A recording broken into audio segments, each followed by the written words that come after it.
My name is Grace Myers, and I'm 28 years old. 3 hours ago, my mother grabbed my wrist in a lawyer's office and whispered that if I received a single penny from my grandmother's will, she would make my life a living hell, and she meant every word. The lawyer read 5 pages.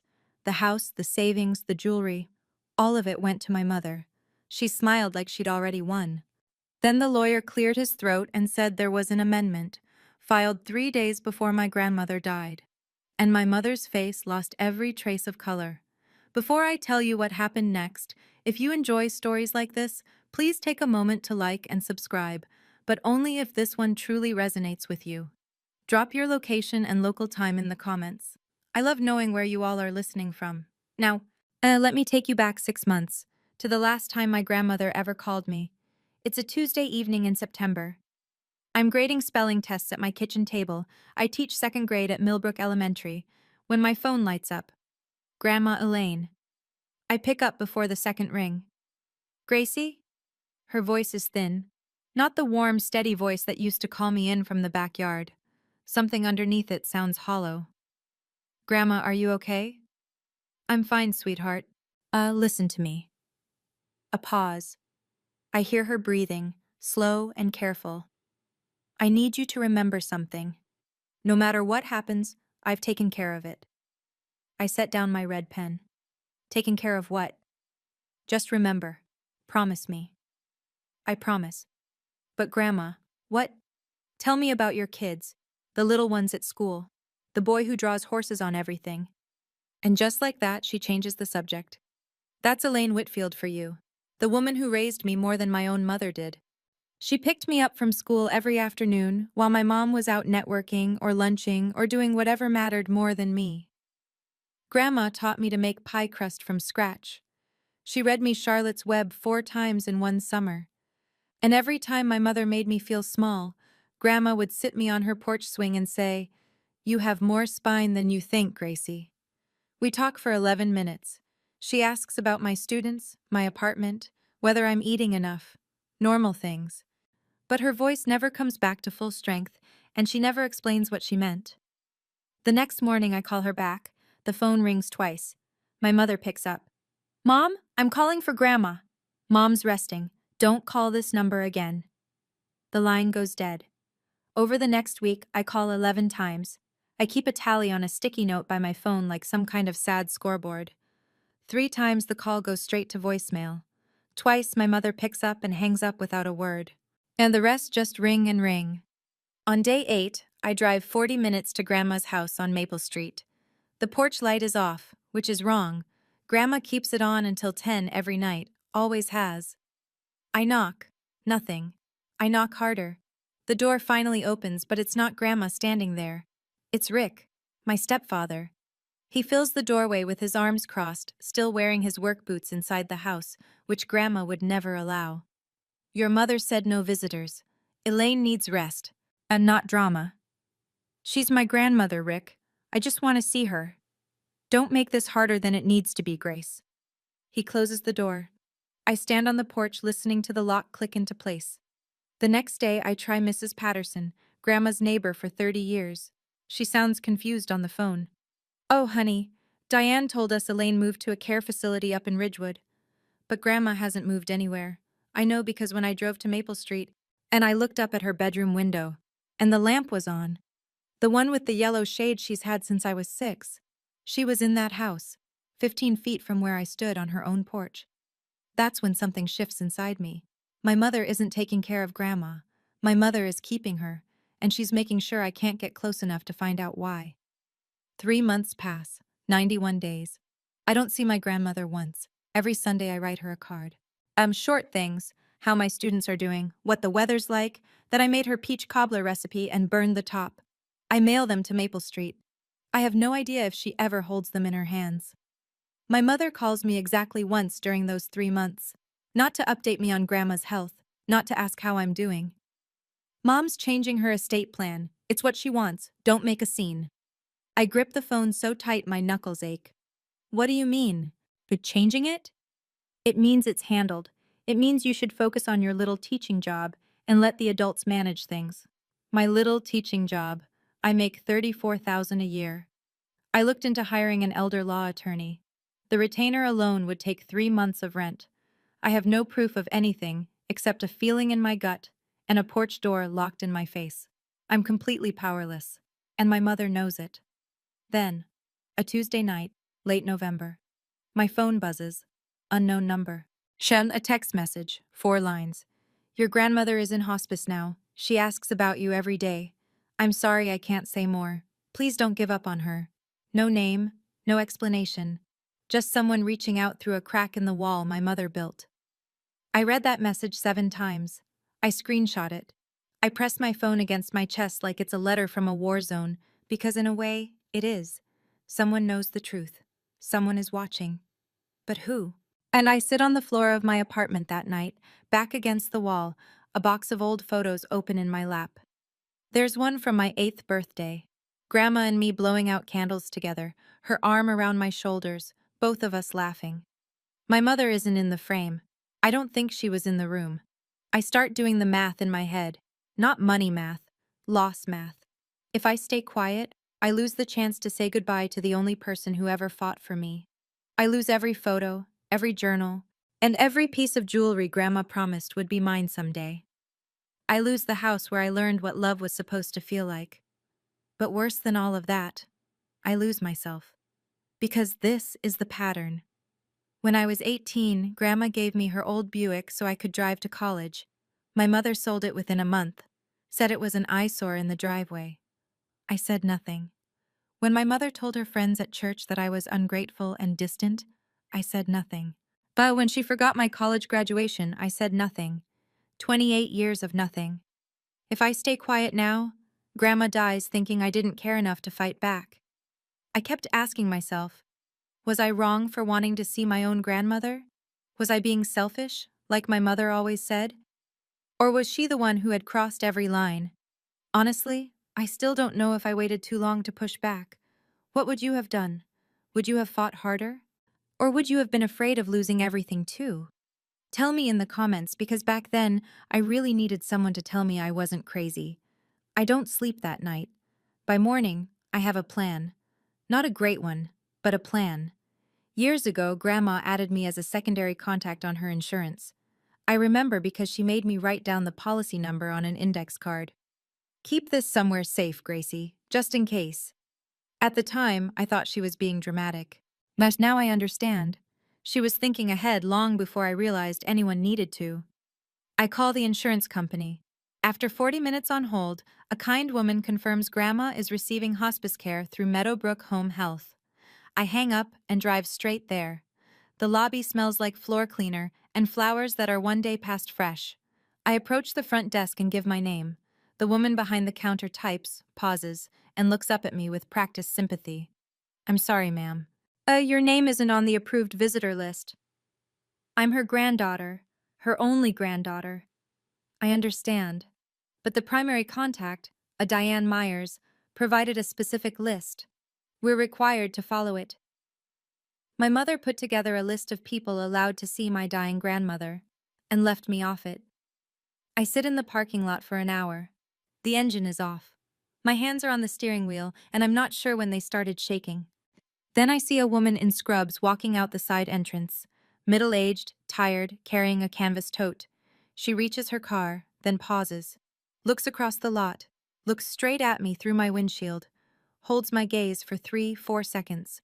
Then she turns away and gets in her car. I don't know her name, not yet. 2 weeks later, my phone rings at 7 in the morning. My mother's name on the screen feels like a stone dropping into water. Mom passed this morning. Funeral's Thursday. Wear something appropriate. Not, I'm sorry, Grace. Not, she went peacefully. Not, are you okay? Instructions, that's what I get. A dress code. Thursday comes. The church is half full. Neighbors, book club women, a few cousins I haven't seen in years. Grandma's casket sits beneath a spray of white roses that my mother almost certainly picked out for the photos.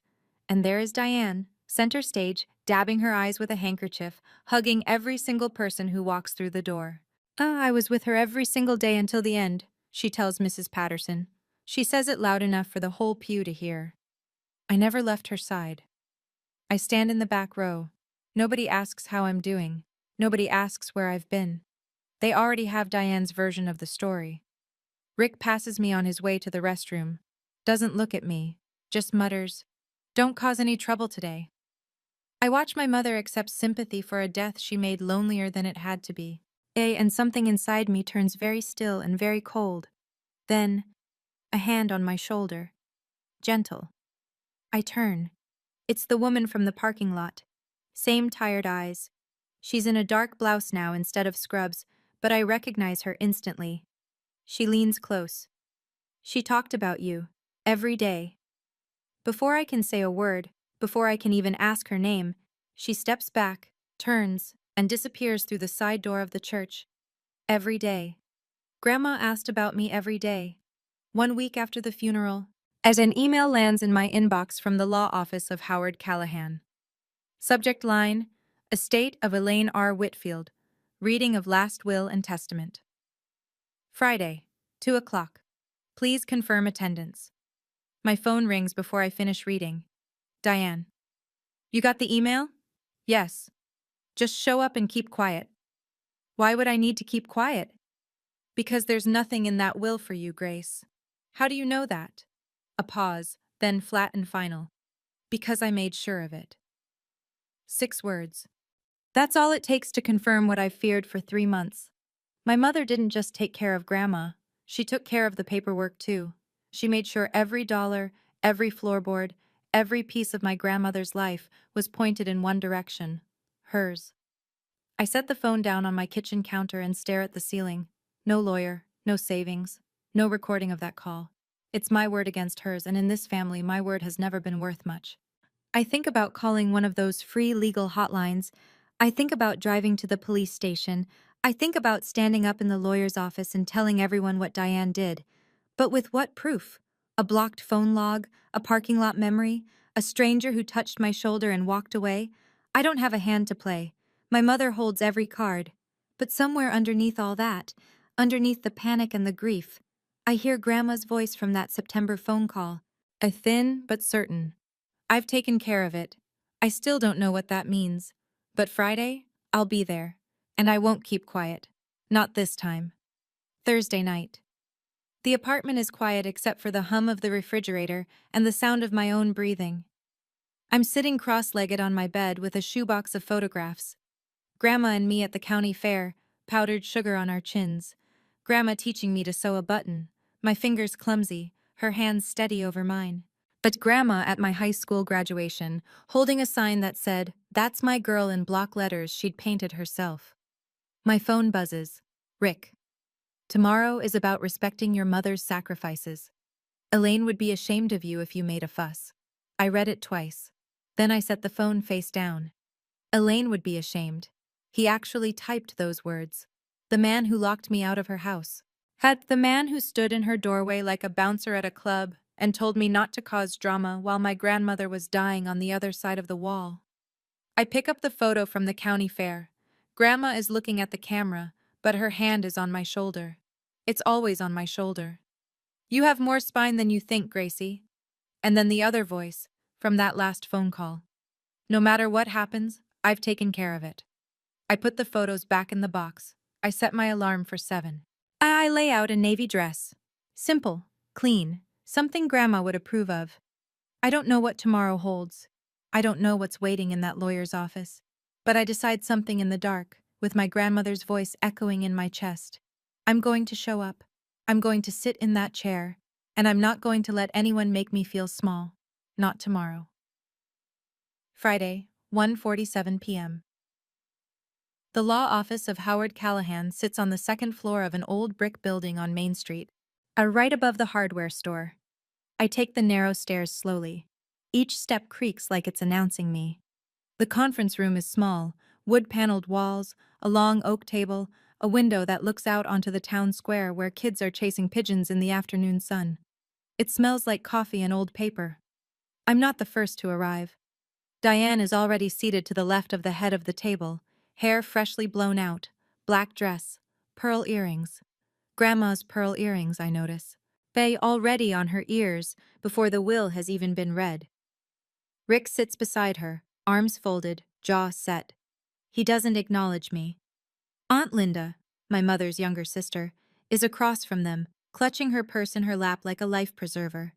We make brief eye contact. She gives me a tight, nervous smile.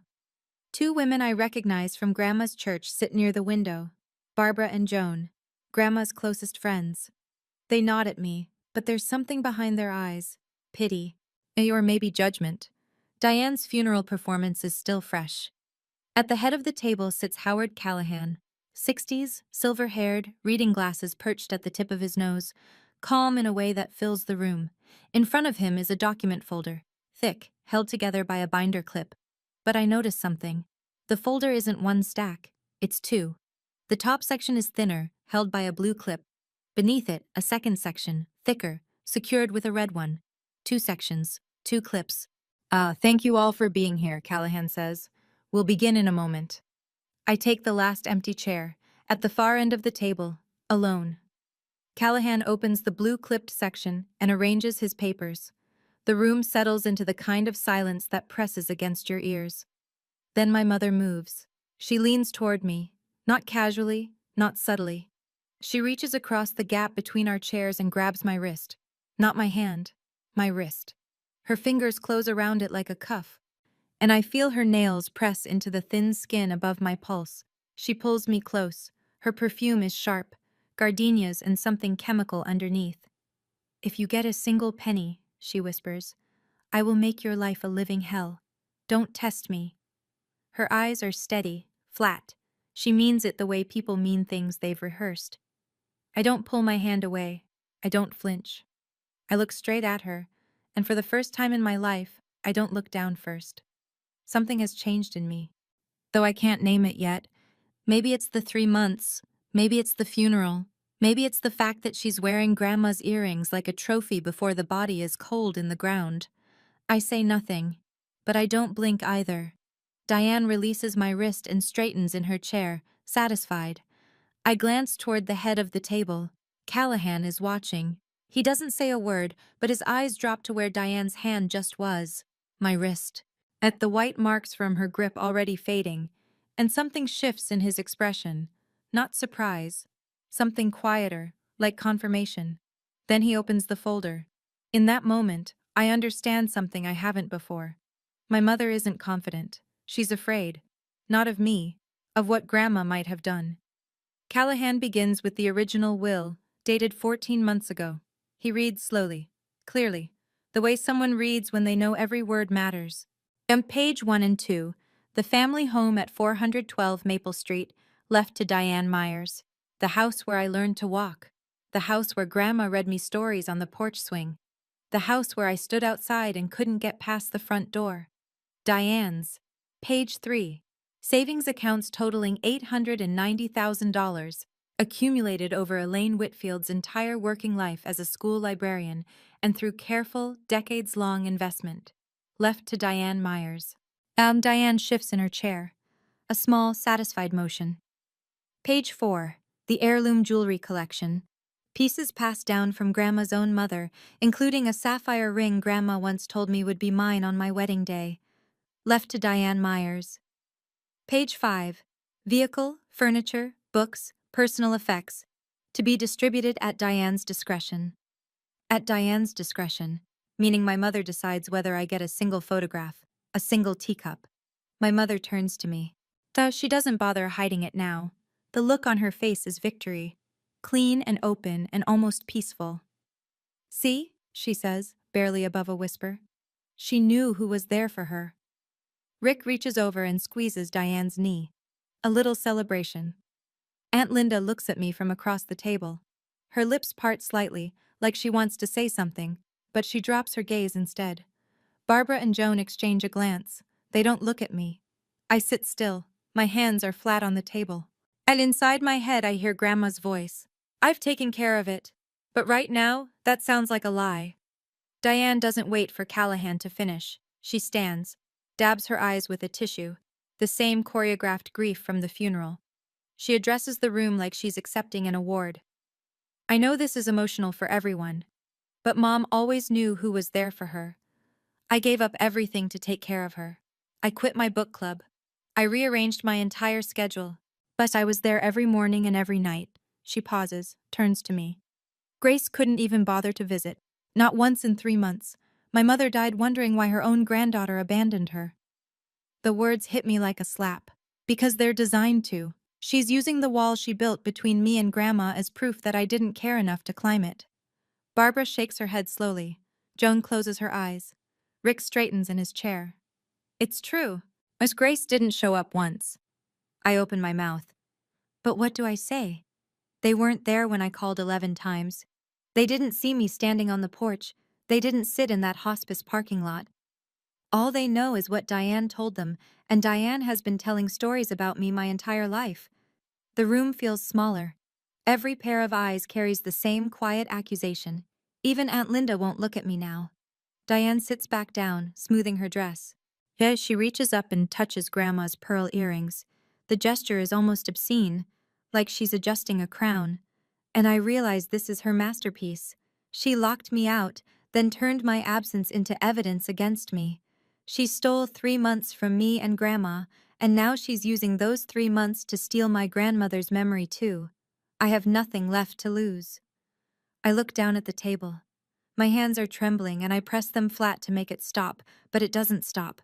Maybe she's right. The thought comes uninvited, but it comes hard. Maybe I should have tried harder. Driven there every day. Called the police. Done something besides write cards that probably ended up in the trash. Maybe I didn't deserve anything from Grandma because I didn't do enough to deserve her. I'm one breath away from standing up and walking out. Then I look up. Callahan hasn't moved. He hasn't closed his folder. He hasn't stood. He's sitting at the head of the table with his hands folded over the documents, and the second section, the one under the red clip, is still untouched. He's waiting. He let Diane speak. He let her finish. He let the whole room absorb her version. And now he's sitting there with something still in front of him. Diane catches it too. She looks at the folder and her eyebrows pinch together.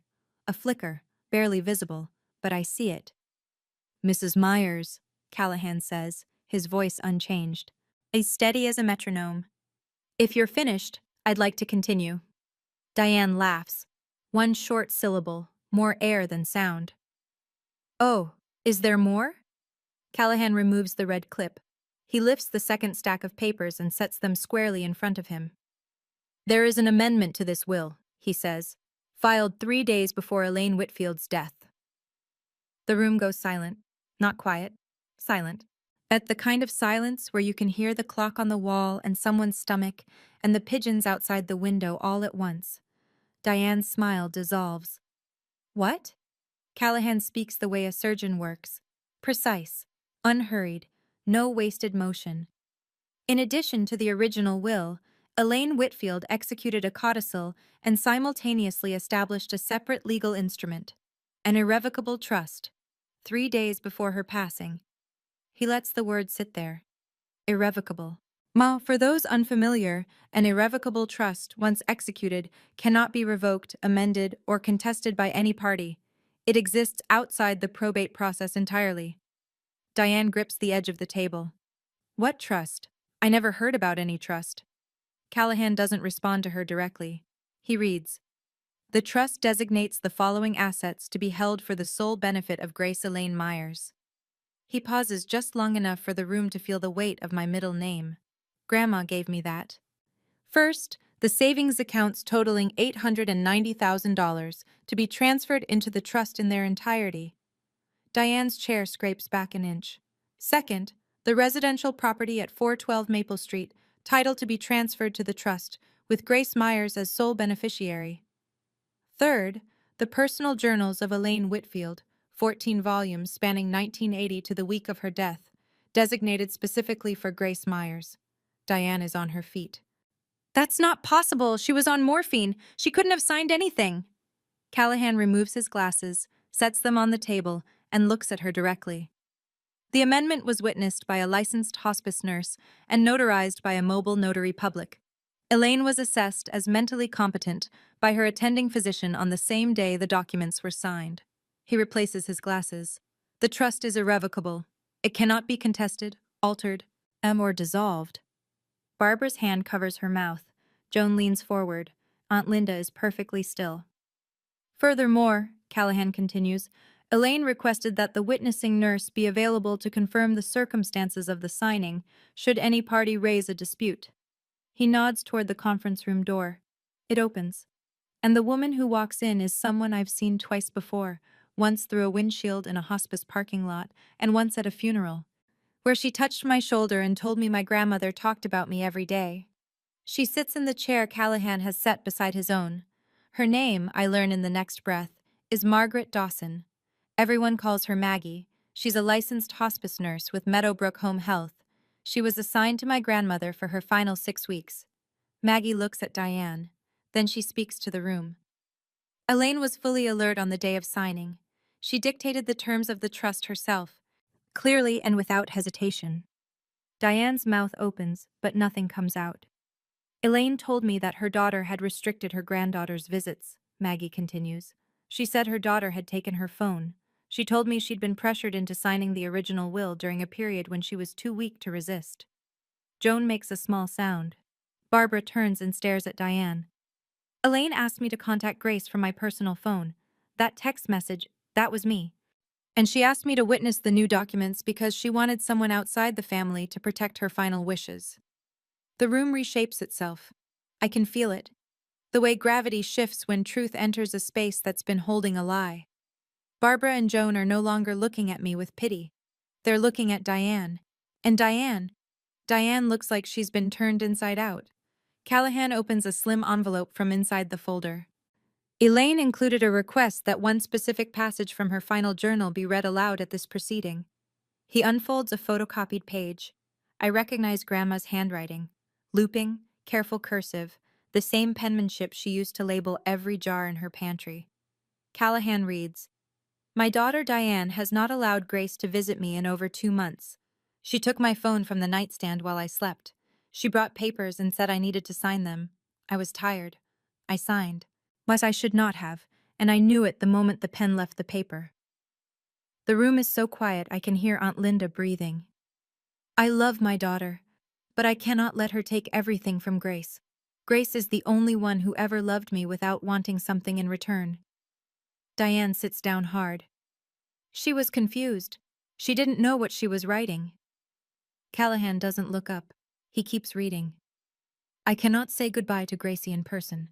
Diane won't allow it. So I am saying goodbye this way. And everything I have, I leave to her. Not because Diane doesn't deserve love, but because Diane chose money over family, and Grace never did. Aunt Linda's hand is pressed over her mouth. Barbara is crying. Joan has turned away from Diane entirely. Diane's voice cracks. Those journals don't prove anything. The entries are dated and consistent across 14 volumes, Callahan says, closing the page. Elaine's cognitive state was documented by hospice staff throughout her care. I'm crying. Not because of the money, not because of the house, because my grandmother fought for me from a bed she couldn't leave, with a pen and a nurse and a plan she built in secret. She said goodbye the only way they let her. Diane turns to Callahan. Her voice shakes, but it's anger, not grief. I'll contest this. She was dying. She was medicated. No court will uphold this. Callahan folds his hands. Same posture he's held all afternoon, not a hair out of place. Mrs. Myers, but the trust is irrevocable. It was established as a separate legal instrument, independent of the will. It is not subject to probate and cannot be contested through that process. A licensed physician documented Elaine's mental competency on the day of execution. The notarization is valid. The witness is a licensed healthcare professional with no personal connection to the beneficiary. Every sentence lands like a door closing. Diane spins toward me. Her composure is gone. Makeup smudged. The hands shaking, the careful performance stripped away. You did this. You put her up to this. I look at my mother, and for the first time today, I speak. I didn't know about any of this until 5 minutes ago. You're a liar. I haven't spoken to Grandma in 3 months, Mom. My voice is level. I don't raise it. I don't need to. You made sure of that. The room holds its breath. Rick's arms have uncrossed. He's leaning slightly away from Diane, more like a man who just realized he's standing next to something that's about to collapse. Barbara turns to Joan and says nothing. She doesn't have to. Aunt Linda is staring at Diane with an expression I've never seen on her face before. Not sympathy, not fear. Recognition. Like she's finally seeing something she's been looking away from for years. The narrative my mother built, dutiful daughter, ungrateful granddaughter, is crumbling in front of 7 witnesses. And she can't lie fast enough to rebuild it. Callahan turns to me. Miss Myers, do you have anything you'd like to say? I stand up. I don't rush it. I smooth my dress. Grandma would have wanted me to look put together. And I look around the room. Barbara, Joan, Aunt Linda, Rick, Maggie. Then I look at my mother. I'm not going to fight with you, Mom. Grandma made her decision, and I'm going to honor it. The same way I would have honored her, if you'd let me see her. Diane's jaw tightens. You don't deserve any of it. Maybe, but Grandma thought I did. I hold her gaze. And her voice is the one that matters in this room. My mother has no answer for that. Not because she can't speak, but because there's nothing she can say that 7 people in this room will believe anymore.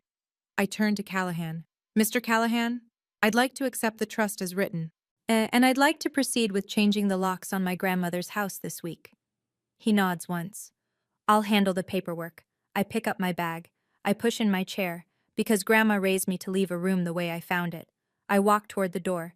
Behind me, Diane's voice, stripped raw. You'll regret this, Grace. I don't turn around. I don't respond. I walk through the doorway and down the narrow stairs, past the hardware store, and out into the afternoon sun of a town square where kids are still chasing pigeons and the world has no idea what just happened in that second-floor conference room. But I know. Grandma knew. And that's enough. Small towns have short memories, but fast mouths. Within a week, everyone who matters knows. Not because I tell them, I don't tell anyone. The story walks out of that conference room on 6 pairs of legs and spreads like weather. Barbara calls me on a Sunday. Her voice is thick with something between shame and grief. Grace, I owe you an apology. At the funeral, the way we looked at you, we had no idea Diane kept you away. Your grandmother talked about you constantly. She showed us your cards, the ones you mailed every week. She kept them in a basket by her bed. She got them. Grandma got my cards. I have to sit down. Joan calls the same afternoon, says almost the same thing. And then adds, we told Diane we won't be attending her Christmas gathering this year, or any year. Aunt Linda drives to my apartment. She stands in my doorway and cries. I should have asked more questions. I knew something was off. Diane was too controlling about the visits, too insistent that everything was fine, but I didn't want to get involved. You're involved now, I tell her. She nods. And I hear through Aunt Linda that Diane spent the following week calling every estate attorney within 100 miles. Not one of them would take the case. An irrevocable trust, properly executed, with physician documentation and an independent witness. There's no angle of attack. Every lawyer told her the same thing. It's done. Rick, I'm told, has stopped being supportive. The inheritance he counted on evaporated in a single afternoon. And now all that's left is Diane's credit card debt and the second mortgage on their house. He and Diane argue every night. Loud enough for their neighbors to hear. 2 weeks after the reading, my phone rings. Diane. I almost don't answer. But something in me knows this is the last conversation we'll have for a long time, and I want to walk away clean. Grace. Her voice has changed. The sharpness is gone. Now it's soft, pleading. The victim voice. I've heard it my whole life. It usually aimed at other people. This time it's aimed at me. Grace, I'm your mother. You can't shut me out. I took care of Grandma for years. I deserve something. You deserve to be heard, Mom. So I'm listening. What exactly did you do for Grandma in those last 3 months? Silence. You took her phone. You locked her door. You told her neighbors she'd moved. You kept me away from her deathbed. My voice is steady. Each sentence is a fact, not an accusation. And then you stood at her funeral and told a room full of people that I abandoned her. I did what I had to do. And Grandma did what she had to do. Longer silence. I can hear her breathing, uneven, ragged. I love you, Mom, but I don't trust you. And I'm not going to let you control me the way you controlled her. Don't call me again unless you're ready to be honest, truly honest, about what happened. I hang up. That phone call was one of the hardest things I've ever done. A part of me wanted to forgive her right there. Part of me wanted to scream. And a quieter part kept wondering, did she ever really love Grandma? Or was it always about the money? What do you think? Was Diane always this way? Or did desperation turn her into someone she never meant to become? Have you ever had to draw a line with your own parent?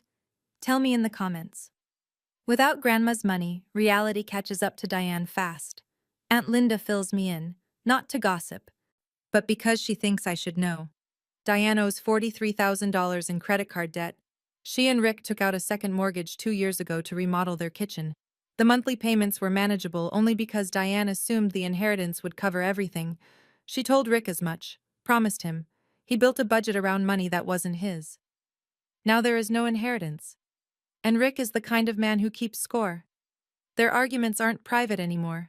The neighbors on both sides have heard the shouting. Rick sleeps in the guest room. Aunt Linda says he's already talked to an attorney, not an estate attorney, a divorce attorney. Diane tries to rebuild her reputation at church. She tells the congregation a version of the story where she's the wronged mother and I'm the scheming grandchild. But Barbara and Joan got there first. They told the truth quietly, to the people who mattered. Yet the pastor pulls Diane aside after service for a private conversation. She doesn't return the following Sunday. A week later, I get an email. Long, 5 paragraphs. I'm sorry. I was scared. I was in over my head. Can we start over? I read every word. I sit with it. I think about Grandma, who loved Diane despite everything, who wrote in her journal that she wondered where Diane's selfishness came from and whether she was partly to blame. I don't respond. Not because I'm cruel. But because I've finally learned something. It took me 28 years to understand. Every apology from my mother has always been a door back to control. And this time, I choose to keep the door closed. The first time I open the door of 412 Maple Street with my own key, I stand in the entryway for a full minute and just breathe. The house smells the way it always has, lemon polish, old books, and something warm underneath that I can only describe as Grandma. Her kitchen still has the yellow curtains with the tiny flowers. Her armchair still holds the shape of her. The crocheted blanket she kept on the back of it is exactly where she left it. I walk through every room like I'm visiting a museum of the best parts of my childhood. The marks on the kitchen doorframe where she measured my height every birthday. The windowsill in the living room where she kept her violets. At the reading nook under the stairs where I used to hide with a flashlight and a stack of library books. In her bedroom, on the shelf beside the window, I find them. 14 journals. Dark green covers, numbered in her handwriting. 1980 to 2024. 44 years of a woman's interior life, lined up like soldiers. I sit on the floor and open the last one. The final page has my name on it. Gracie, if you're reading this, it means my plan worked. Don't be sad, be brave. And don't let anyone make you small again. Love always, Grandma E. I press the journal to my chest and I cry. Not the numb, shocked grief of the funeral, not the frustrated tears from the hospice parking lot. These are the tears you cry when someone who loved you reaches across the impossible distance of death and puts their hand on your shoulder one last time. She couldn't say goodbye in person, so she wrote it down and trusted it would find me. It found me. And I move into the Maple Street house on a Saturday in January. Aunt Linda helps me carry boxes. The place needs work. The porch railing is loose, the upstairs bathroom faucet drips, and the heating system makes a sound like a cat trapped in the walls. But it's mine. It's Grandma's gift, and I'm going to take care of it the way she took care of me. I use a portion of the trust to pay off my student loans. $31,000 gone. I set up a savings account. I don't buy a new car. I don't redecorate. I keep teaching second grade at Millbrook Elementary. My students don't know anything has changed, and that's how I want it. Every evening, I read a few pages of Grandma's journals. She writes about her girlhood in this very house, about marrying Grandpa, who died before I was born, about raising Diane. And here the pages get complicated. She loved Diane fiercely, but she saw the selfishness early. She writes about it with more sadness than anger. In one entry from 2009, she writes, Diane learned to take from somewhere, and I'm afraid it might have been from watching me give too much. She wasn't just protecting me. She was reckoning with her own part in the story. even at the end. I call Maggie to thank her. We meet at a diner in town. Over coffee, she tells me things I'll carry forever. Your grandmother was the bravest patient I ever had. She planned everything from that bed: the trust, the codicil, the journals, the timing. She had me call Mr. Des Callahan 3 times to make sure every detail was right. Maggie smiles. And she smiled the whole time. That's my grandma, fighting with a pen and a smile. I used to think that being a good daughter meant never saying no. I thought silence was loyalty. I thought if I just loved hard enough, if I was patient enough, if I was small enough, my mother would eventually love me back the same way. Grandma taught me something different, not through lectures, not through advice. It through what she did from a hospital bed with a failing body and a clear mind. She taught me that protecting someone you love sometimes means making the hard choice, even when it costs you peace. I don't hate my mother. I want to be clear about that. I don't wish anything bad on her. Some nights I still think about that email she sent. Can we start over? And part of me aches. She's my mom. That doesn't go away. But I've stopped waiting for her to become someone she's not. Here's where things stand. I don't call Diane. She doesn't call me. If that changes someday, it'll be because she's ready to be honest, not because I caved. I don't let Rick's texts get past my block list. I see Aunt Linda every other week for dinner. She's learning to cook Grandma's recipes, badly, and we laugh about it. I keep in touch with Barbara and Joan. I read Grandma's journals slowly, because I don't want them to end. And I live in the house on Maple Street. And I fixed the porch railing myself. The faucet still drips. I'll get to it. On warm evenings, I sit on the porch swing where Grandma used to hold me, and I watch the street go dark, and I feel something I haven't felt in a very long time. Solid ground. I'm 28 years old, and for the first time, I'm standing on it. That's my story. I never planned to share it. Yeah, but if it helps even one person realize they're not crazy for wanting boundaries with the people who are supposed to love them, then every word was worth it. Thank you for staying until the end. If this story made you feel something, hit subscribe and leave a comment. I read every single one. And if you've ever had someone protect you the way my grandma protected me, tell me about them. I'd love to hear it. There's another story linked in the description that I think you'll really connect with. Check it out when you're ready.